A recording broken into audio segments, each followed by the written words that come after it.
I'm Zibby Owens, and you're listening to the Webby-nominated podcast, Moms Don't Have Time to Read Books. Book of the Month Club is this week's sponsor. They're offering listeners their first book for only $5 with code ZIBBY, Z-I-B-B-Y. Again, that's code ZIBBY for your first book for $5 to Book of the Month Club, which, by the way, is amazing. I subscribe every month. I get to pick from 5 of their favorite books. Most of the time, one of them is by an author I've had on my podcast, and then it just arrives. I've given it as a gift. I adore it, and you will too. So think of it for gifts, and for sure, go on bookofthemonth.com and subscribe yourself. I'm here today with Alex Berenson, an award-winning novelist, a #1 New York Times bestselling author, and a former New York Times reporter.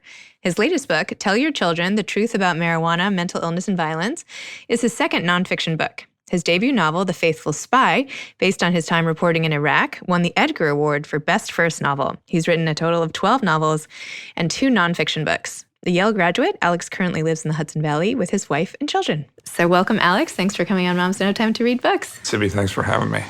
I'm really excited to talk about Tell Your Children: The Truth About Marijuana, Mental Illness, and Violence, which is such an amazing service you're doing by collecting all this information and research about what us parents should know and what we need to inform our children. It's super important. So thanks for doing all that work. Well, thank you. I was a reporter for the New York Times, and then I became a spy novelist, and then I had some children, or my wife had the children. You can take credit. It's all right. And, she really got me involved and interested in this topic because she's a psychiatrist, a forensic psychiatrist, which means she deals with the criminally mentally ill. And so many cases she saw, cannabis use seemed to be a factor in the person's mental illness. And, honestly, I didn't really believe her at first. As I explained in the book, like everybody else, I'd heard about Reefer Madness, the movie, and I just assumed that, cannabis really was pretty harmless. I'd used it a few times growing up and didn't particularly like it, but didn't particularly care either way. And so, this went back and forth between us for really a couple of years. And I was, I'm embarrassed to say, mansplaining things probably that I knew nothing about. And finally, she got tired of me talking about this. She's the one who has the fellowship at, Columbia, and she's the one who has all the medical training, and she's the one who sees all these people. And she said, you really should look at what the studies say. And I did, and I thought to myself, this is a story that is as important as any story I ever worked on at the New York Times, and nobody knows about it. So it became Tell Your Children. So what should we tell our children? You should tell your children. Summarize this intense work of brilliant research into a couple sentences, please. Cannabis is not safer than alcohol. For adolescents, it's less safe. And certainly for adolescents in New York City, it's less safe because the #1 risk of alcohol for adolescents really involves driving, right? I mean, you can, if you really want to, you can kill yourself drinking alcohol. There's no question. You can, put yourself into liver failure. But really, for adolescents, the risk is drinking and driving, which is obviously not as big a risk in New York. For cannabis, the risks are less physical and more psychiatric. So cannabis is a neurotoxin. THC is a neurotoxin. And for vulnerable people, especially if they start using in their teens, it can not just impair memory or motivation or cognition, but it can actually produce psychosis. And psychosis is the medical term for a break from reality. It's, hallucinations or delusions or severe paranoia. I mean, I think we all know that cannabis, or anybody who's used it knows that cannabis can cause paranoia. That happens so frequently that, in states where it's legal, people will tell you, oh, this strain is less likely to make you paranoid, that it just, for many people, comes along with the high. But what people don't realize, because there's been a really aggressive and very successful marketing and I would say propaganda campaign around this, is that the paranoia is a symbol of it's a symptom of something much more serious, which is, psychosis. Now, not everybody who uses cannabis, and not even a majority of people who use, are going to suffer psychosis, but some people are. And the younger you start, the greater your risk.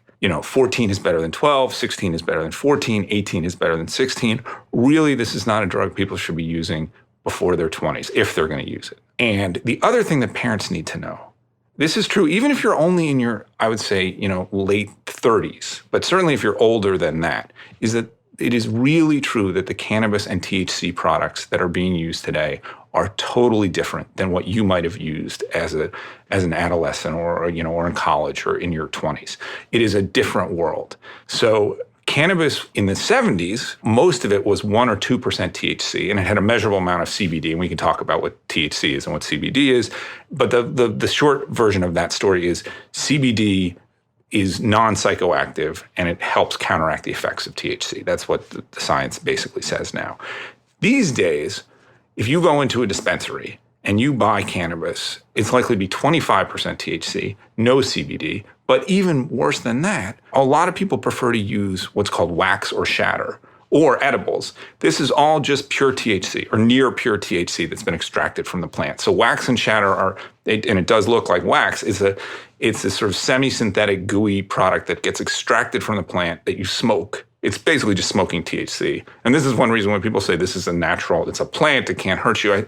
I say, do you know what people are actually using these days?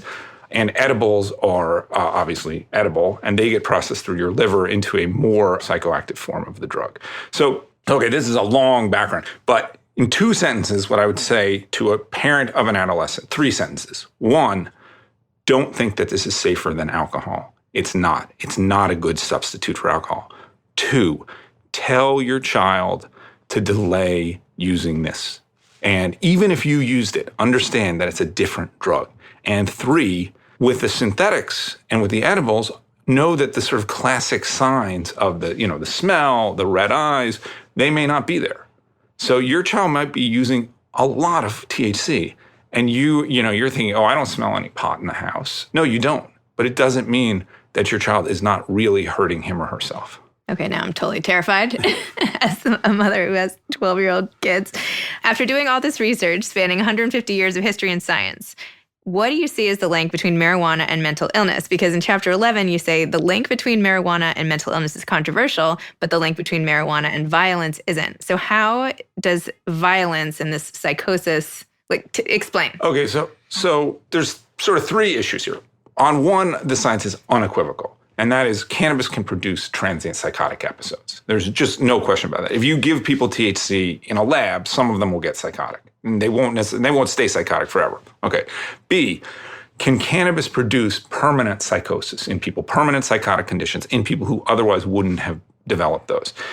And I think we are pretty close to proving that in a tobacco-y lung cancer way. In other words, we're never going to prove it through a randomized trial because you couldn't do that. It's illegal it's both illegal and unethical to test a drug to see if it harms people. So you have to look at this epidemiology and all this stuff. And we're pretty close on that. Okay, there's a ton of evidence that has accumulated, especially in the last 10 years, that people who use, especially if they're using when they're younger, especially if they're using a lot, really increase their risk for schizophrenia. So if you do the math, if you say, well, you're increasing your risk, well, if your risk goes from 1% to 5%, that means that if 100 people use, there are going to be 4 extra cases. So to me, increasing risk is the same as causing. And we can argue about that. Okay, so that's A and B. C is the most controversial part of the book. And it's really the part that I talk the least about because it is complicated and I don't want the book to get, pinned as reefer madness when there's so much else that's important to talk about here. Psychosis causes violence. This is a fact.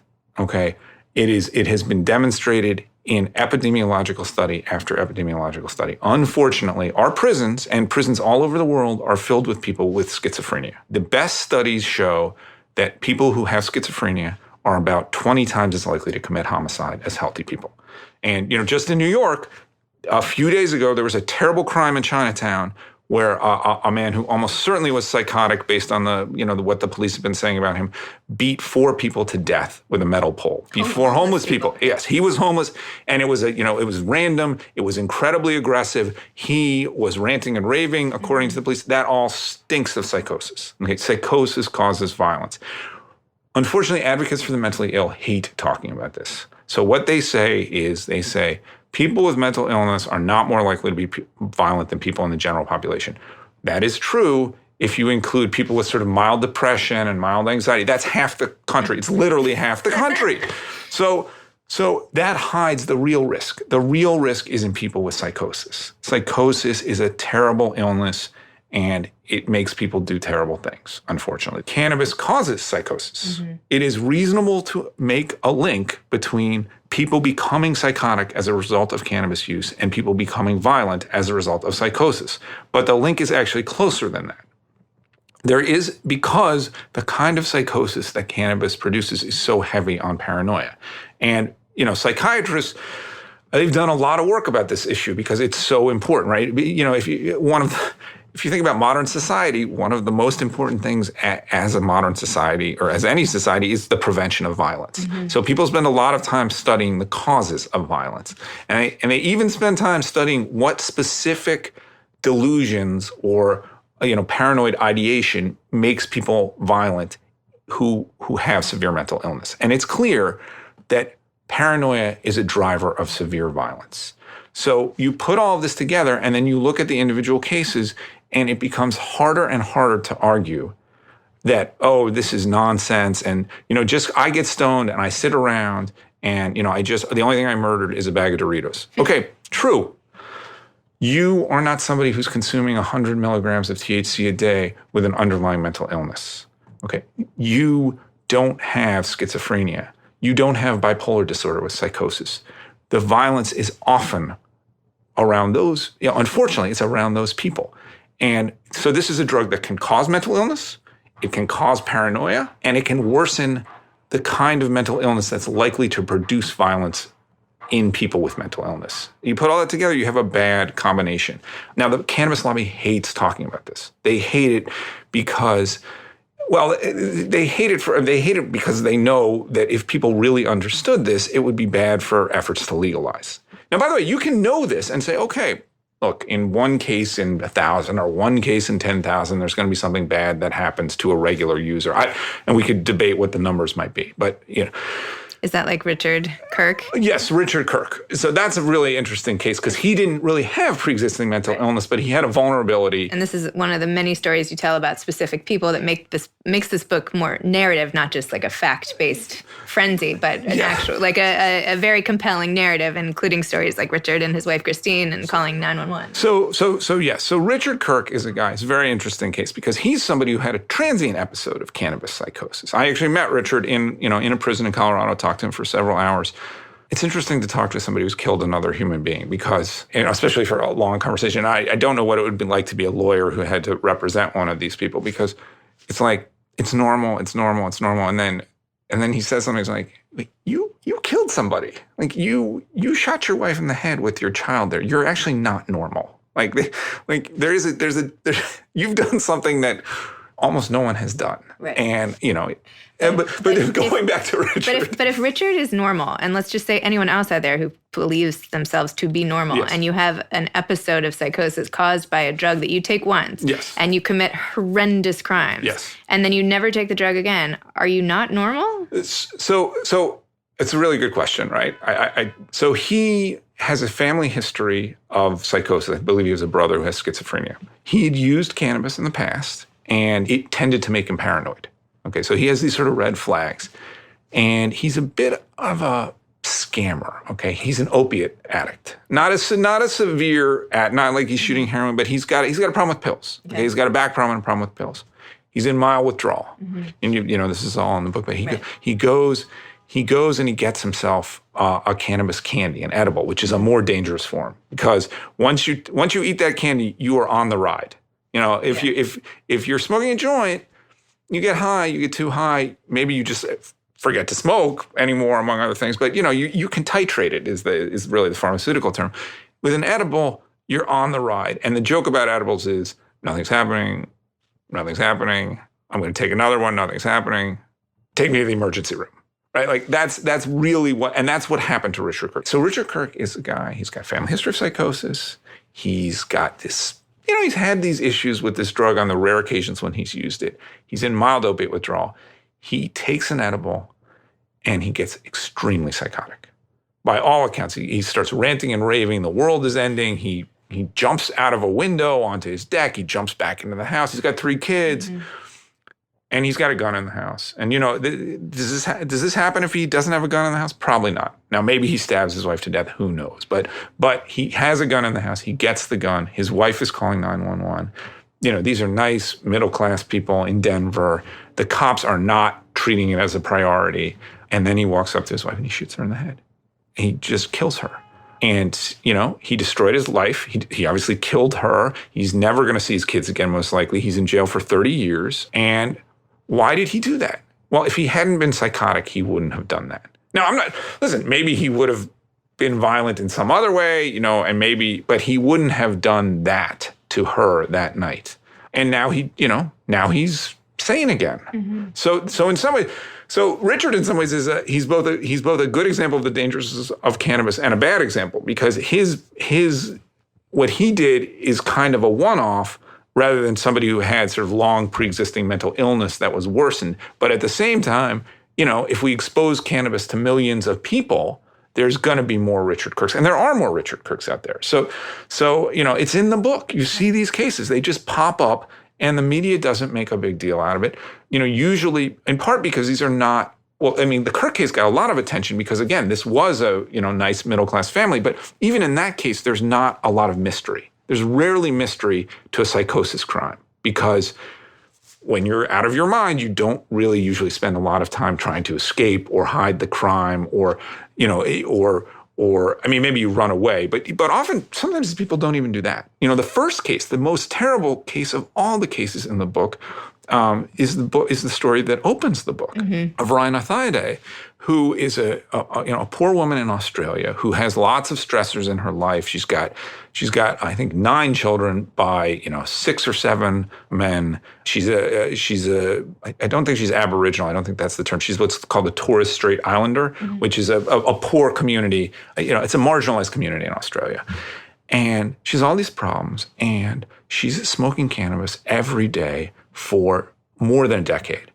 And she's slowly losing her mind. And in the fall of 2014, she starts to recognize that things are going wrong, and she actually stops using. Now, unfortunately, that probably put her in withdrawal. And at this point, her illness, but she's in her mid-30s. This is not a woman who's ever been hospitalized before, I don't think. She's got depression, she's got stress.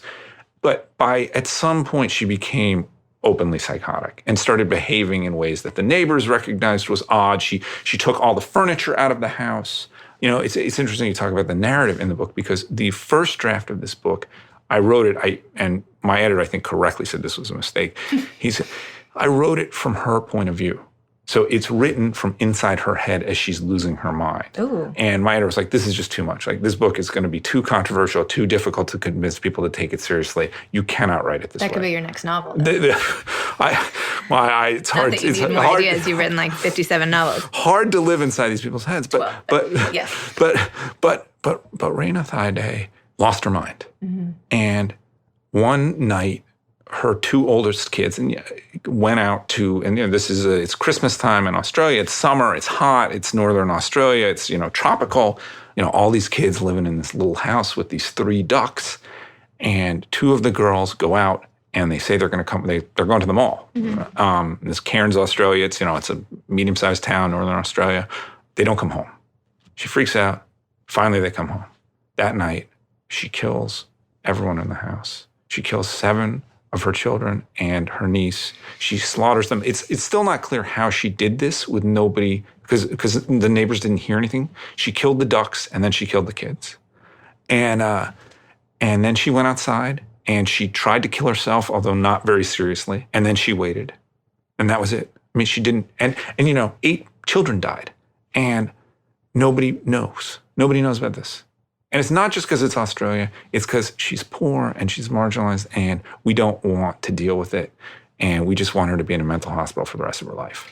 So a lot of your stories and a lot of the research and stuff in the book is somewhat unpopular. It's going against the tide of pot is the greatest thing ever. I don't even call it the right thing. Weed, whatever you want to call it. Cannabis. Call it sorry. Cannabis. Okay, it's a cannabis. drug. I'm like, okay, cannabis is the coolest. There are all these cute purses coming out, like little carrying cases, Apple store like dispensaries everywhere. Like, this is the thing. And if you're not doing it, because then you're left out in a way. And your book is coming out saying, wait, hold on a second. This is not like the joyride. This is not just like a harmless, sugar's not harmless. Anyway, yes. you have a bit of an unpopular message. More than a bit, yes. So how is that affecting even the marketing of this book and how you feel. Do you feel even more compelled to get the message out? Do you feel silenced in part? Like, how do you feel about it? I mean, I didn't expect this would become a quest and it would take over my life, but it has. And it is partly because of what you're talking about with the marketing. Look, if this drug were being legalized on the basis of this is a recreational intoxicant, it's for adults, it's got dangers like alcohol, probably worse than alcohol in terms of the psychiatric harms, not as dangerous in terms of the physical harms. We know it's going to kill some people. If you use too much of it and you're intoxicated on the street, we're going to arrest you. But we know a lot of people are using it and we don't want to, be arresting, 8 times as many black people as white people for it. So we're going to legalize it. I wouldn't be in favor of that. I don't think it's a great idea. But that would be a totally intellectually honest conversation to have. This drug has been marketed and legalized under basically false pretenses as medicine. It is not medicine. It's being marketed to exactly the wrong people, to people with anxiety disorders, to people with depression, to people with insomnia. Those are exactly the people who should not be using cannabis regularly.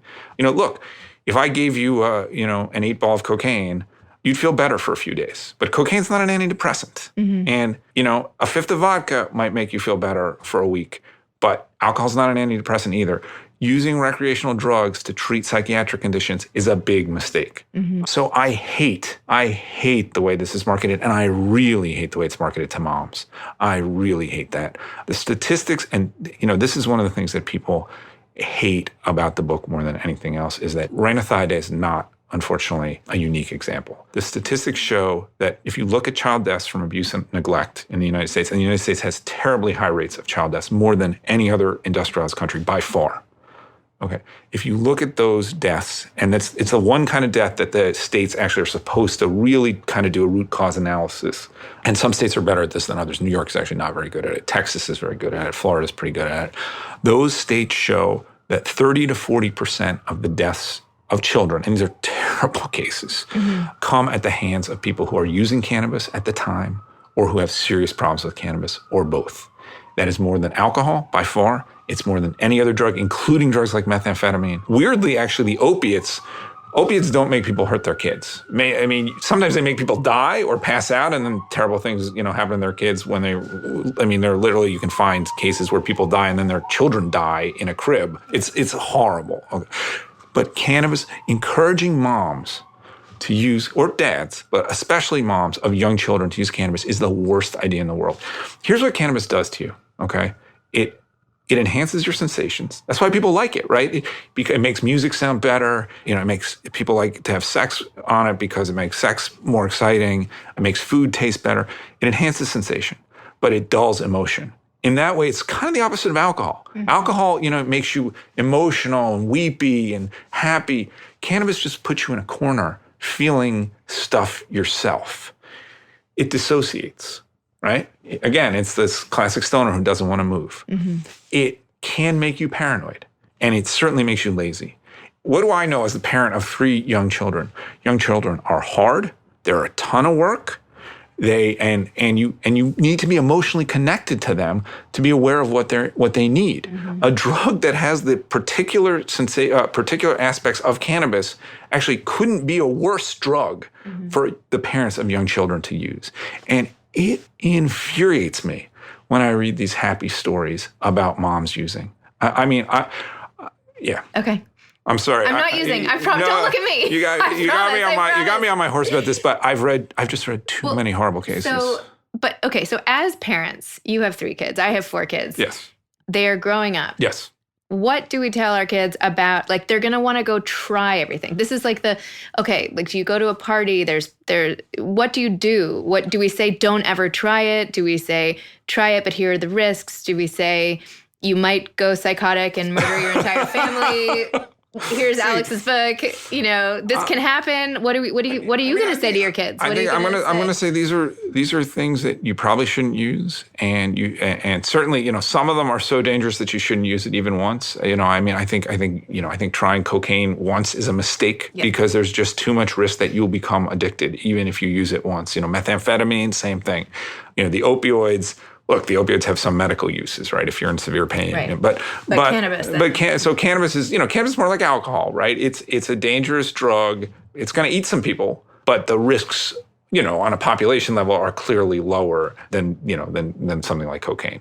So please don't do this until you're in your 20s. You only have one mind. It's hard to break, but if you break it, you're not going to get it back. And look, I made a lot of mistakes growing up, and I was lucky. I never got arrested, but you can't know. So be careful, and don't let your friends tell you what to do. I mean, the number one thing about this book is, like, there are people who hate me and tell me I'm not cool, and I don't give a shit. Okay, I don't care whether I'm cool or not. This people are dying because of this, and we're going to be honest about it, whether you like it or not. And I do think that's a real problem with them. So the media reception to this book has been very frustrating to me, in that a lot of places that I feel should have written reviews of it didn't write reviews. But you hadn't heard of this book, when I contacted you, and you're in the audience that should have heard of this book. And this is a book that Simon & Schuster published. I was a reporter for the New York Times for 10 years. People don't want to take it seriously. Now, in part, that's because the cannabis lobby has done such a good job with its message, but in part, it's just because there's all these middle-aged white guys in newsrooms who want to be cool. And I'm not going to say who it is, but I heard this interview recently with someone, and he was talking about, cannabis with somebody who was younger, and she said something to him about, basically, do you use? She didn't exactly say it that way. And he giggled. Like he. And I thought to myself, you are an important person in American journalism. What are you doing?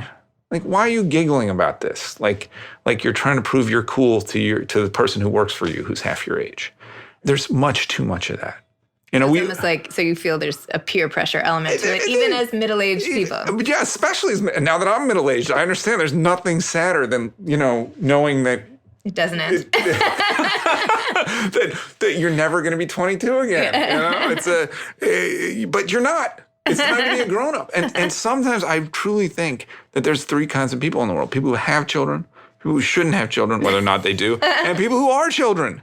And those of us who are adults need to talk about this. And it doesn't mean we're going to convince people, but you just got to try. Well, I think if anyone was going to convince anyone, it would be with your book. You're really a brilliant writer, as I mentioned when you got here, and you make such a compelling case. It's hard not to listen to it. Thank you. I'm really feel very grateful that you wrote it. And I, for one, am taking it super seriously, and everybody else should too. And it's really important. And it's especially nice that you're like this very successful novelist, and you just took this on as a project. So I don't know, somehow that makes it even nicer. Well, it's nice for me because my novels have done pretty well. And it turns out you can actually make a pretty good living if you write one best-selling novel a year. And so I didn't need to do this. People say I do this for the money. The truth is, this book has sold less. I mean, even though it's on its fifth printing and it's sold about 40,000 copies. The Faithful Spy, which I hope you do read. I will. I'm giving myself a plug here. Faithful Spy, beautiful red cover. Yes. Best-selling book. Yes. But so that book has sold, more than 500,000 copies. So a successful novel, it sells a lot more books generally than a piece of nonfiction. And so I had the opportunity to do this. And, my wife is successful and makes a good living. And so I was able to do this. And, it's always amusing to me when people say, oh, I'm in the pocket of the alcohol. I've never taken a dime from an alcohol company or a tobacco company or a cannabis company or an opioid company. That's not. I can be independent about this, and that feels good. Well, thank you. Do you have any parting advice? I know we're out of time, and I had 1,000 more questions for you, but having gone through all of these novels and this brilliant nonfiction work, advice to aspiring authors? Read. I'm sure other people have said that. Read and write stuff that you believe in. There's a very few people out there who can fake it, who can write novels that are just kind of, they're doing it for money, basically. I can't do that. I have to believe in the story that I'm telling. And I think that's true of all good novels or good writers, fiction or not. I think if you're faking it, it will be obvious to the reader. Next time I need something really well researched, I'm calling you. Well, I'm going to say, you do it. You write it up for me. I will be here, and and thank you for this. I mean, this is a real service that you're doing. Thank you. That's nice. Thanks. Okay.